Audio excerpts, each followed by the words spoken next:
Hakuna Matata. What a wonderful phrase.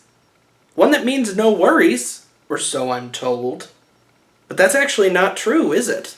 Because there are worries in the world, and it's important to worry about them.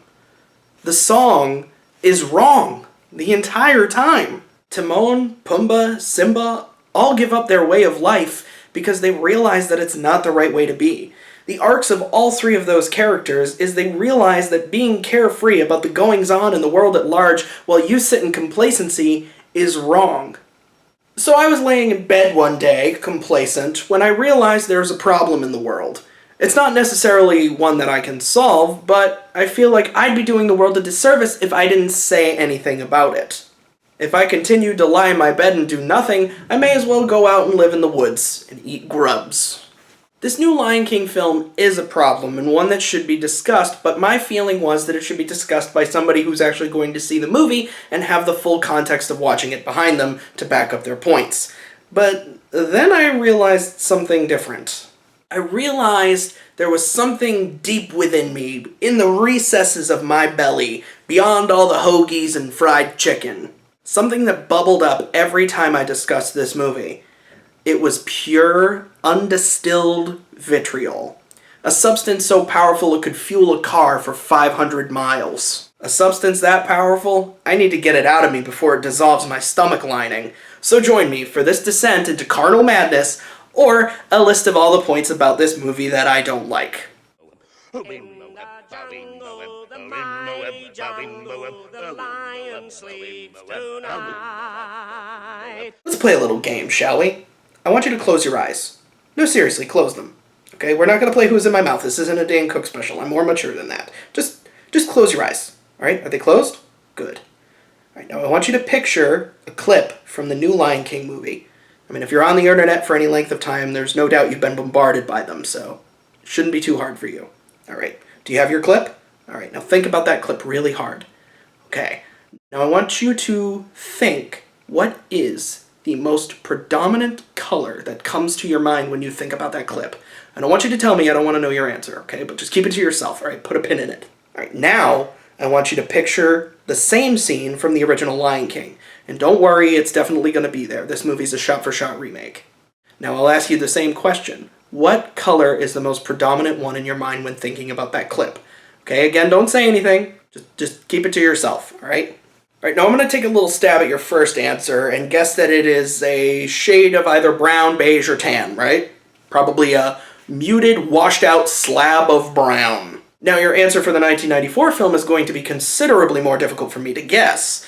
And the reason for that is there's so many colors to choose from. There's yellows, golds, blues, browns, reds, greens. There's just so many wonderful colors in the first film that the new one just can't even hope to compare with. The first time I decided to play this little game, it was for the scene where Timon and Pumbaa first find Simba in the desert. A scene, I'll remind you, that is purposefully brown.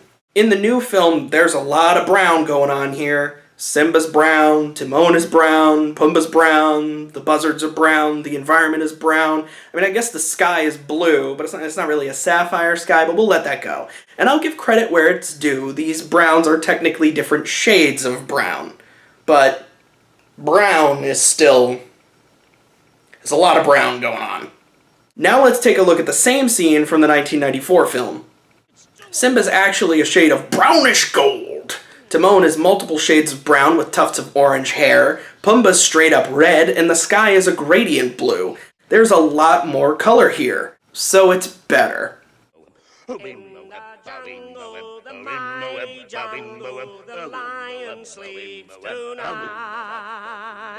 Okay, so I'm not quite done dunking on this scene just yet. I mean, it's a similar point to the previous point that I just made, but it's enough of a different point to be its own list point, so it's just going to be its own. It's going to be its own thing, okay? But just look at this image. Look at how harsh the desert looks in this scene. The sunshine is blazing as the buzzards are encircling Simba's lifeless body. Now look at the desert in the new film. It doesn't even look hot. The scene looks like it takes place on a beautiful 70-degree day. Where's the sun? The scene takes place from multiple angles, and in none of them can you see the sun. The shadow would indicate that it's directly behind Pumbaa, but behind him is all blue. This movie was made in a computer. You guys had to have added a light source somewhere. Where is it? You know what? It's probably directly overhead. You know what I'll do? I'll add it for you. There you go. Now there's something in this movie that we can actually say has a facial expression.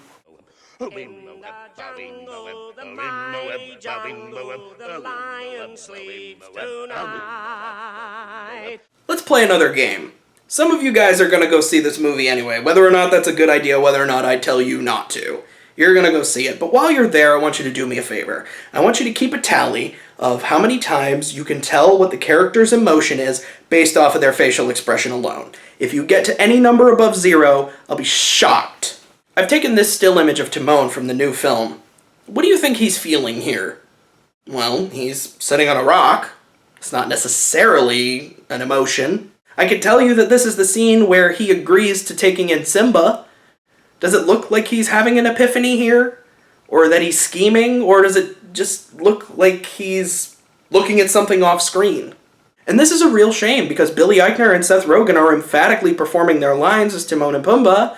But if that emotion isn't coming through the animation, then it's kind of moot.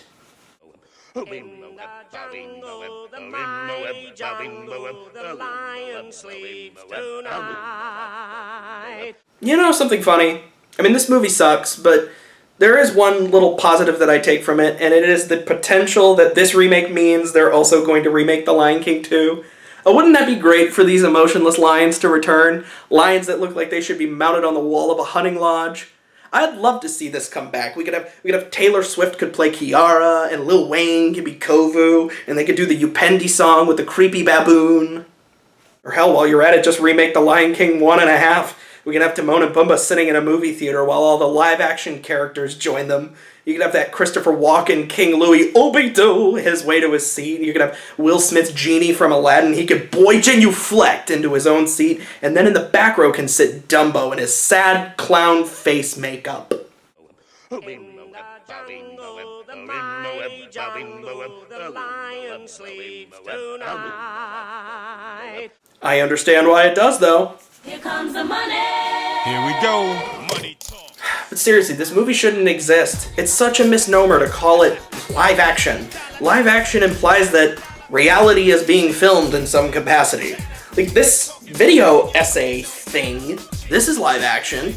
Going to a zoo and filming an actual lion and then being disappointed because the damn thing just sleeps all day, that's live action. This movie is animated. And what really bubbles my biscuits about it is the fact that they're trying to sell you this movie, an animated movie, off of horse animation. I went to Target the other day, because I'm white, and I was shocked to find copies of the 1994 film, The Lion King, for sale. You could buy it. You could buy it on 4K Blu-ray if you're stupid. Now, of course, I didn't buy a copy of it because I'm poor. Okay, but if 3 new patrons join the Patreon, I will purchase a copy of The Lion King and use it as a prop in some future video for, I don't know. I'll do something with it, I promise. There's your goal. Make it happen. The original Lion King is ridiculously easy to get your hands on. And the reason for that is they've re-released it 12,000 times since its initial release in 1994. There was the DVD, there was the VHS, there's the Blu-ray, 4K Blu-ray, HD DVD, there's all the different mineral editions, your platinums, your diamonds, your sterling silver, your cubic zirconium, where the only difference you can even discern is that the fonts are different in the menus. If it's so easy to get your hands on this movie, why are they remaking it? Well, there's actually a trail you can follow that might lead you to a surprising answer. When would you say this Disney remake craze really kicked it into high gear? Probably with Maleficent, right? Afterwards you had Pete's Dragon, Cinderella, Jungle Book. Why remake those movies? Those are considered Walt masterpieces, right? Do you know what happens when movies get old? They get taken out behind the shed in the back lot, and 2 shells are placed between their sad, confused little eyes. This is a process known as copyright expiration. If Disney remakes these movies, it exploits their copyrights in just the right way to where the time needed before it becomes public domain resets. Because you see, if these movies become public domain, that means any old person can use their characters or elements from these movies in their own work. And if Disney is going to control every facet of human existence, we can't have that. Well, that makes sense then, why they would remake the older films, but what about Lion King, Beauty and the Beast, and Aladdin, which are products of the 90s? It should surely be a very long time before those copyrights are coming close to expiration, and you're right. But there's actually a really simple, cynical answer to that, and that is, Disney realized that remaking these movies is hella fucking lucrative, okay? The general movie-going audience is dumber than a bag of bricks, and they're very easy to exploit. So Disney's basically just striking while the remake iron is hot. Even if the movies do get poorly received by critics and even audiences, it's not going to matter because people are still going to go see them. The mighty jungle, the lion sleeps tonight. So I've heard a fair number of appeals from this movie's rather disappointing, but ultimately minute set of apologists. And not for people to go see the movie, but for people to stop talking about it. First is that lovely old adage, if you don't like it, don't watch. And that certainly does apply, and that is a legitimate thing to say. Not liking a genre or style of film should be more than enough reason to not go see it. I accept that, and I'm taking that advice. I'm not interested in this movie. I'm not gonna go see it. But the reason I'm not gonna see it isn't because it's from a genre of film that I dislike, it's because I disagree with this movie on a conceptual level. I think that this movie's existence is detrimental to the medium of film as a whole. I think that it promotes laziness while discouraging new and original ideas. But ultimately, that's just a weak thing to say to somebody. Just because I don't want to get stung by bees doesn't mean I'm going to refrain from warning people about the nest. The second justification for this movie's existence, the one I hate the most, is that it doesn't matter. The Lion King is a timeless classic. The animation isn't going to matter. How it looks doesn't matter because the story is still the same story. It's still a classic. Okay, so first off, no. A great story still needs a delivery method. For example, I read a comic book, and this is a shameless plug, but if you go to www.thetorchbearers.smackjeeves.com, you can read it for yourself. Now, I, personally, am proud of the comic that I have written thus far. I think the writing and characters are fantastic, but if I was also responsible for the art, nobody would be interested in it at all, and I wouldn't blame them, because I am a terrible artist. And secondly, yeah, duh. I mean, is there some question as to why it's timeless? I mean, The Lion King was originally performed in 1609, although it wasn't called The Lion King, it was known by another name, Hamlet, Prince of Denmark, by a little-known playwright named William Shakespeare. And yes, I did complete British literature in high school to have made that comparison. I've also been on the internet long enough to have heard the comparisons to Kimba the White Lion. So, at its most basic level, The Lion King is a combination of William Shakespeare and Osamu Tezuka. So of course it's timeless. In the jungle, the mighty jungle, the lion sleeps tonight. The Lion King will be the third, quote, live-action, end quote, remake of an old Disney property this year, the other two being Aladdin and Dumbo. None of the three have been particularly well received. In fact, all three are sub 55% on Rotten Tomatoes, and the critics' consensus for them is essentially the same. Has spectacle, but never reaches the splendor of the original. Has visual flair, but is workmanlike. Can take pride, lol, in its visuals, but lacks energy and heart. It comes back down to the look. People are concerned about the visuals and not the fact that these movies are soulless. Why are people so excited for these cash grabs? Why are people so willing to be a part of the problem? Not a one of these Disney remakes has been any good.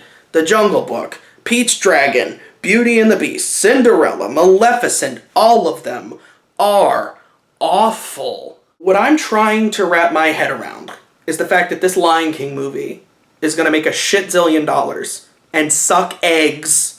Meanwhile, an awesome film like Crawl barely pulls in $1 million in its opening weekend. That is a crime. You should all be in jail. I hate you. Alright, that's a little too far, but it's not. In the jungle, the mighty jungle, the lion sleeps tonight.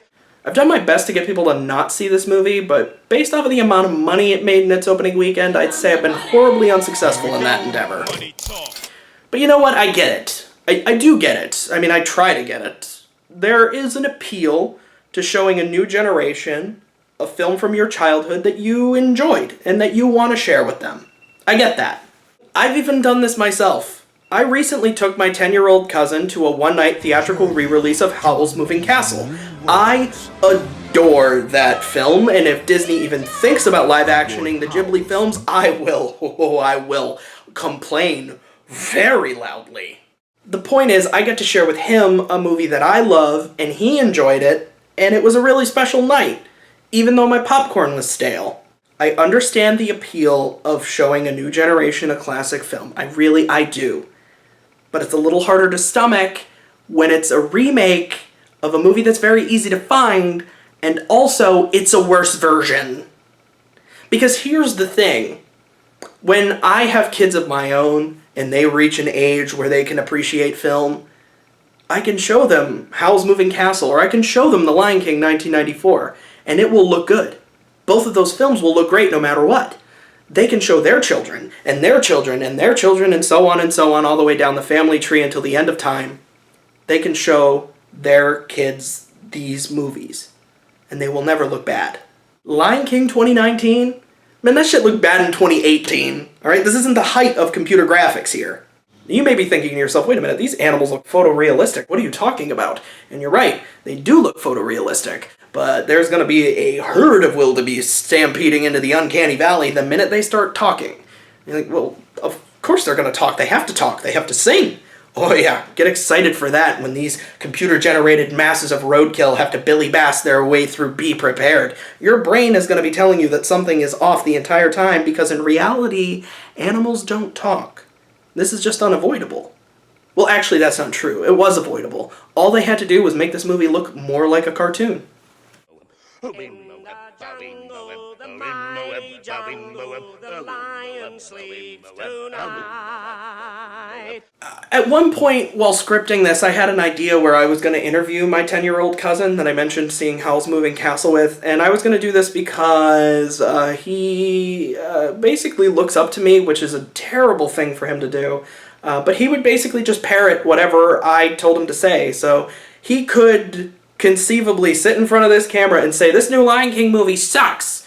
And, I mean, I have enough faith in him to recognize that this new Lion King is sewage and compared to the original, but I'm not gonna do that. And the reason why I decided against doing that, even though I think it would be really funny, is that this dislike for this Lion King film, this is my bile that I need to get rid of. And bringing him into it, that's low. I could do better. In the jungle, the mighty jungle, the lion sleeps tonight. Okay, I've talked about this movie for a while, a movie that I haven't seen nor will never see if I can help it. And I think I've got one last point to make, and then I'm going to move on into the middle distance to bother some people about something else. It'd be pretty easy to just accuse me of being stuck in the past, wearing the nostalgia goggles, and being afraid of change. And to the change part, I say, what are you talking about? This is a shot-for-shot remake. Come on, Gus Van Sant has to be pissed at the fact that he got so much shit for his Psycho remake, and this movie's bringing in moviegoers by the million. By le million for all the weebs out there. You can believe me or not, I don't particularly care, but I'm not blinded by nostalgia for this movie. It doesn't really hold any special place here. It's just a film that I really like, honestly. I will say for transparency's sake, it was the first movie I ever saw in a theater, but in my defense, it was 1994, I was 2, it was a drive-in theater, and it was my mom who wanted to see it. I very likely fell asleep and probably pooped. In fact, the movie that I have the most vivid memories of seeing, like being the first movie I ever saw in a theater, was actually Pocahontas a year later. And I certainly don't have any special place in my heart for that film. You could remake it to your heart's content. I mean, I would prefer you didn't. I mean, the Native American people have gone through enough. I'd really like to see us rise above a Pocahontas remake. The point I'm trying to make, and I hope I'm making it properly, isn't that I am above The Lion King. Because I'm not. Like I said, I like the movie. I'm not one of those people who's sitting here saying that just because a mediocre at best film is being made is my childhood is ruined. I don't say that, and I certainly don't say it for this movie. I don't even think that this movie is ruining the childhoods of the children who are going to see it today. This movie's crime isn't that it is ruining anything. This movie's crime is that it isn't enriching anything.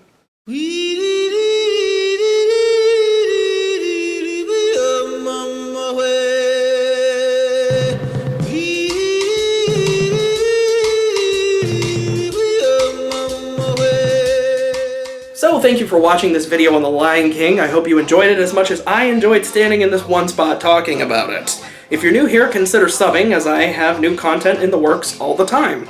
And if you liked the video, be prepared to smash that like button. And I just can't wait for you to join the crew on Patreon. So until next time, I'll see you soon, my decent friends.